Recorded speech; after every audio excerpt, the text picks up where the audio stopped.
wondene gancaring cariyos sampun kocap ing kagungan dalem serat pasinden sadaya.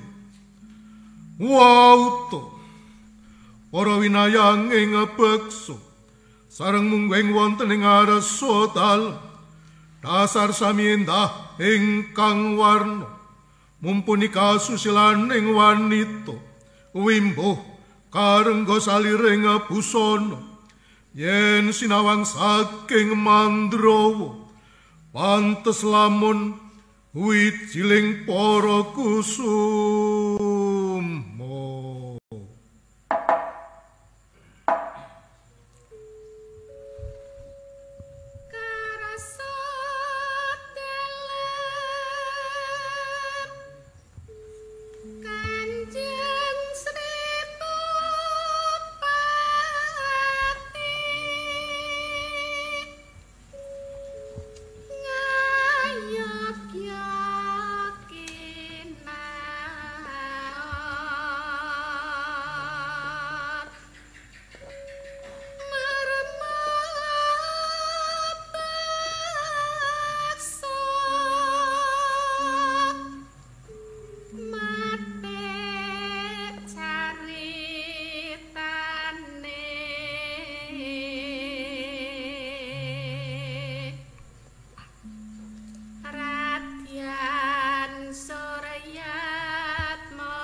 Wawancara kalian dianggut nyanyi bab tari menika. Saged lenggah mriku nggih. Oke.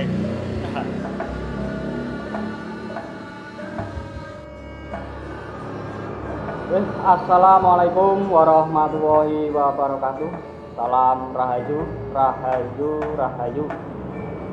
Salam budaya, salam kopi pahit, tur kental nggih. Para kadang sutresna budaya wonten ing kelanggahan punika kita sowan wonten ing dalemipun Buris menika mapan wonten ing Limbangan nggih. Sasisipun kantor Kecamatan Limbangan. Menika salah tunggalipun sanggar seni, sanggar tari.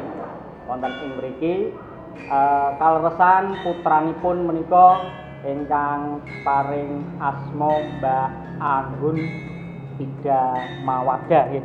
Nah menika piyayinipun menika salah tunggalipun seniman ingkang dados pambeksa wonten ing kraton nggih.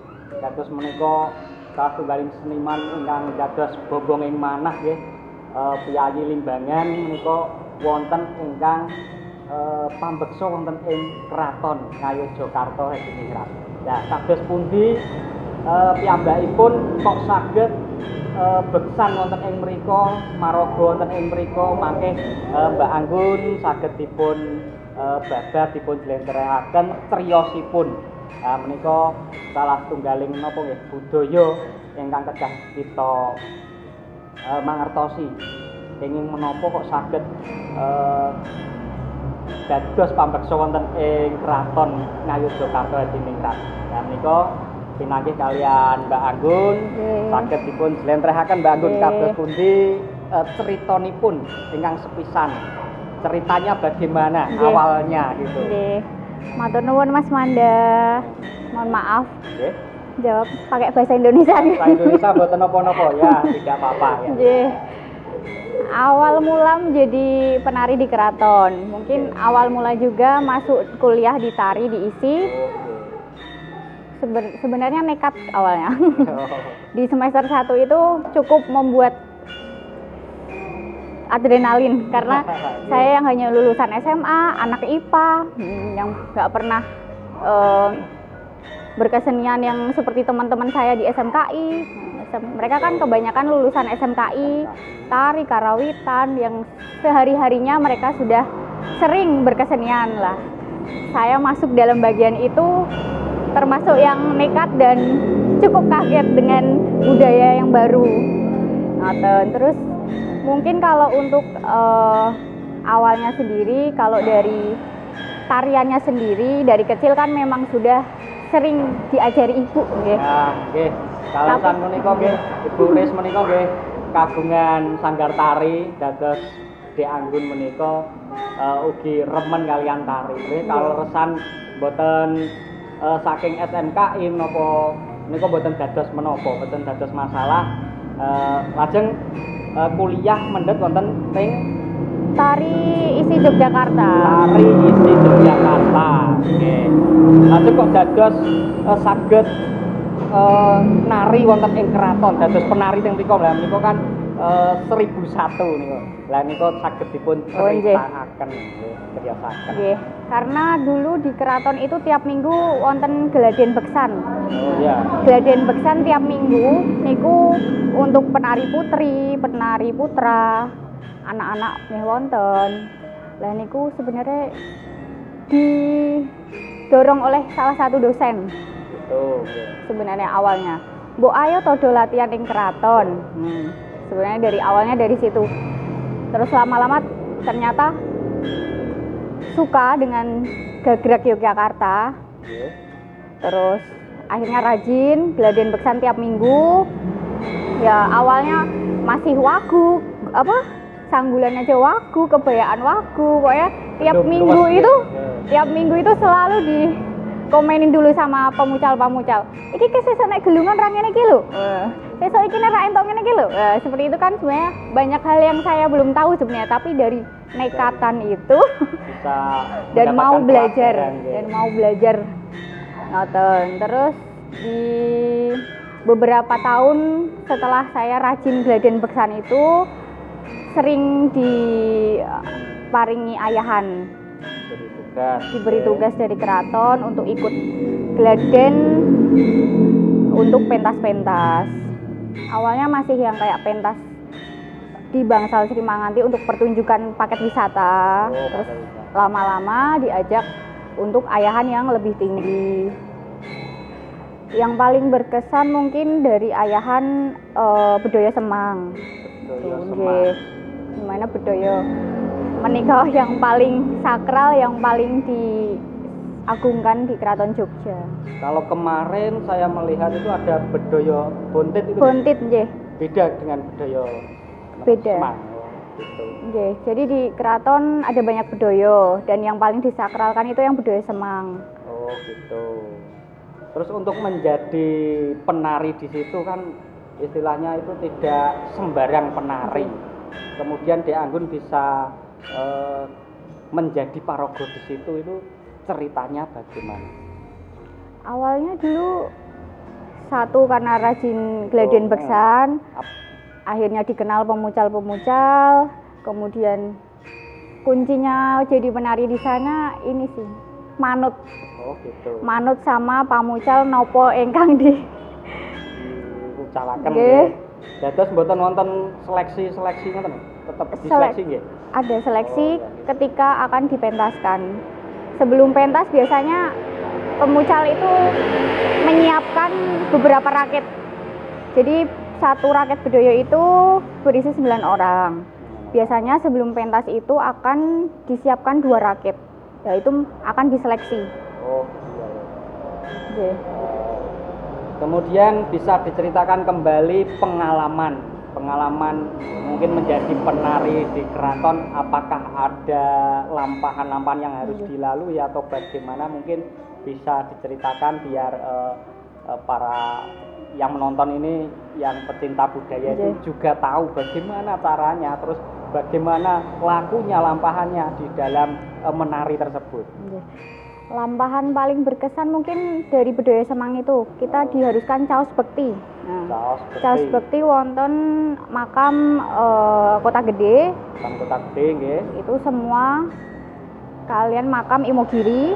Bantul. Sama pantai Parangkusumo. Dan sama larung kepala kerbau. Dan selain itu puasa mutih.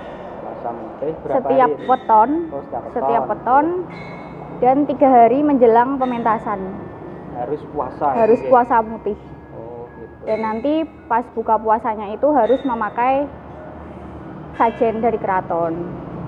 Jadi semua penari-penari itu sebelum menari itu memang ada ritual-ritualnya ya. Memang ada ritualnya.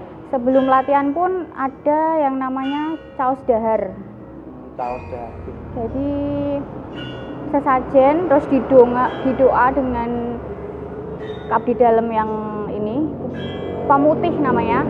Yang putih pakai putih-putih itu sebelum memulai latihan juga pasti ada caos dahar dulu. Dan yang menarikan itu kalau lagi haid atau berhalangan itu tidak boleh. Pantangan. Dan kebanyakan mungkin Bedoyo kebanyakan yang belum menikah yang boleh menarikan.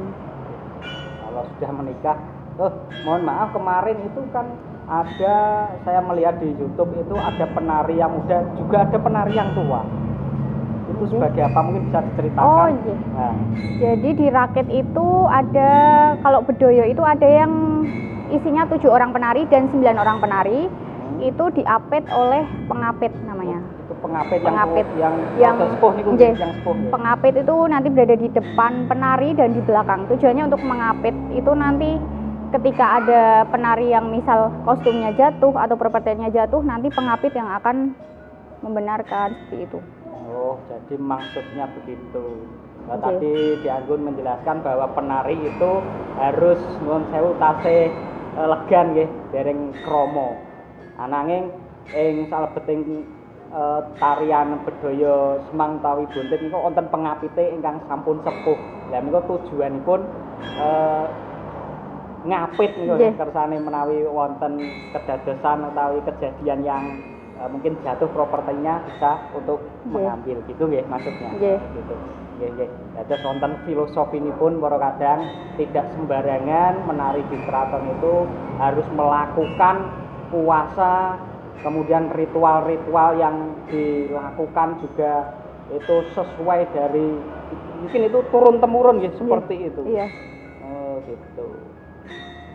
Menurut pengalaman Di Anggun, misalkan dalam melakukan puasa itu ada pengalaman apa atau mungkin ada godaan atau ganjalan atau bagaimana itu? Puasamu teh berat sekali. Berat sekali ya.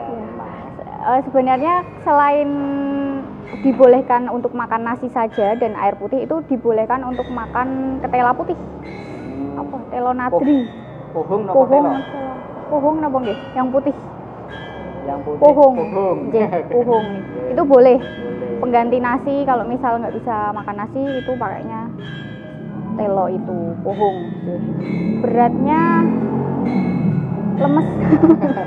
lemes terus harus menahan ya segala godaan. Tapi puasa mutih itu malah justru ketika dibuat untuk menari, membuat badannya enteng, ringan. Jadi untuk menari itu satu rasa gitu loh, satu penarinya tuh antara satu sama yang lain penarinya itu kalau dari pengalaman saya dan teman-teman bercerita itu, ketika kita pas puasa mutih terus pas gladi, ngepasi gladi, jadwalnya itu beda, terasa beda, lebih kempel karena sama-sama sedang menjalankan hajat. Di dalam filosofi Jawa memang kita sebagai orang Jawa memang perlu tirakat ya. Di antaranya yaitu tadi puasa mutih.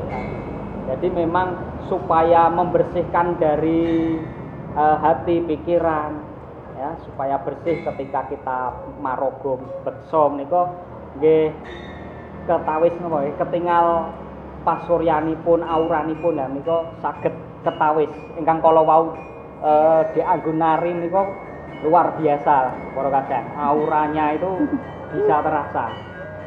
Nggih. Menika filosofinipun mbok bilih para pambeksa menika kedah nglampahi poso mutih menika. Nah, dados ing pengalaman Dek Anggun, apakah semua itu juga berhasil melakukan tirakat atau laku itu? Ataukah memang ada yang gagal kemudian diganti atau bagaimana?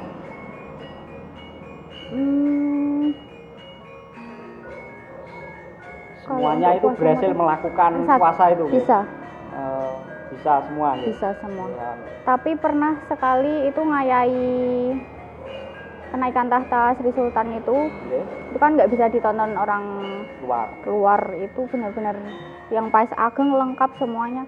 Itu sudah dipersiapkan satu rakit yang benar-benar fit, semuanya prosesnya sempurna, tapi ternyata ada aja yang sakit. Nah, seperti itu bisa digantikan. Oh, memang dibuat dua istilahnya pengganti ya. Nah, itu ya. Namanya belo penggantinya itu, rakit belo. Rakit belo. Lajeng sak menika Dek Anggun panjenengan sampun ngayahi wonten ing keraton. Nah menika perasaannya bagaimana, mungkin bisa diceritakan kepada teman-teman. Okay. Bagaimana rasanya bisa menari di keraton, kemudian pesan kesannya mohon bisa disampaikan. Senang, bangga sekali, yang pasti orang Limbangan yang bukan darah biru, keturunan sultan dan lain-lain. Ternyata yang dulu cuma ngelihat teman-teman abdi dalam, teman-teman yang memang keturunan dari keraton, mereka pentas nari, dulu cuma ngangen-ngangen, wah pengen gitu. Ternyata bisa sampai di mereka juga seperti itu. Jadi mohon bisa disampaikan kepada generasi muda mengenai bab budaya, dalam khususnya bab tari Dek Anggun, supaya generasi muda itu bisa mencintai itu bagaimana, mohon bisa disampaikan. Bagaimana mencintai tari, mungkin kalau dari saya sendiri, saya menemukan ketenangan, kedamaian di dalam tari itu. Mungkin kalau buat teman-teman yang lain yang mungkin bukan anak tari, bukan orang seni, mungkin kalian bisa menemukan potensi diri masing-masing. Itu sih yang saya ini cari terus, potensi kalian. Pasti setiap orang itu punya keunikan, punya keistimewaan yang terpendam dan pasti bisa disalurkan, bisa dilihat oleh orang-orang yang pasti tahu ada harta karun di dalam diri kamu, gitu sih. Oke, alhamdulillah sangat Dek Anggun, kula ugi nderek bombong panjenengan saged bekso wonten ing kraton, mbok bilih tiyang sepuh panjenengan para kadang keluarga menika nggih ugi remen nggih nderek bombong. Nggih para kadang menika wawancara kalian Dek Anggun salah setunggalipun seniman. Menika ugi rayinipun kadang kula nggih Mas Anggit menika sedaya para keluarga menika seniman, awit saking ibuipun menika Ibu Pris menika kagungan sanggar ingkang remen wonten ing bab seni. Terus kangge para kadang tresna budaya ingkang remen wonten ing bab seni, nah monggo saged dipun gladi kados punapa ingkang dipun ngendikaaken Dek Anggun kala wau ya, mencari potensi. Jadi dalam diri kita memang banyak sekali potensi keunikan yang tumbuh. Kalau kita tidak mengembangkan, itu juga tidak akan tersampaikan, tersalurkan. Ya. Jadi itu singkat cerita teman-teman semua mengenai De Anggun sebagai penari di keraton. Mungkin kedepannya bisa lebih berkembang dalam acara-acara di keraton ya De Anggun ya. Amin. Itu tiap tahun ada gitu. Tiap bulan ada malah. Tiap bulan gitu ya. Jadi Selalu sukses ada. selalu buat De Anggun dan keluarga sehat, bisa ikut melestarikan kebudayaan seni di Jawa ini khususnya. Nggih. Matur nuwun para kadang mekaten ingkang saged kula aturaken wawancara kalian De Anggun menika mugi-mugi saged andadosna pengetahuan, wawasan kagem sedaya kemawon ingkang remen wonten ing bab budaya. Saking kula matur nuwun, kula pungkasi salam rahayu, rahayu, rahayu. Salam budaya, salam kopi pahit tur kenthel. Matur nuwun, wekdalipun De Anggun.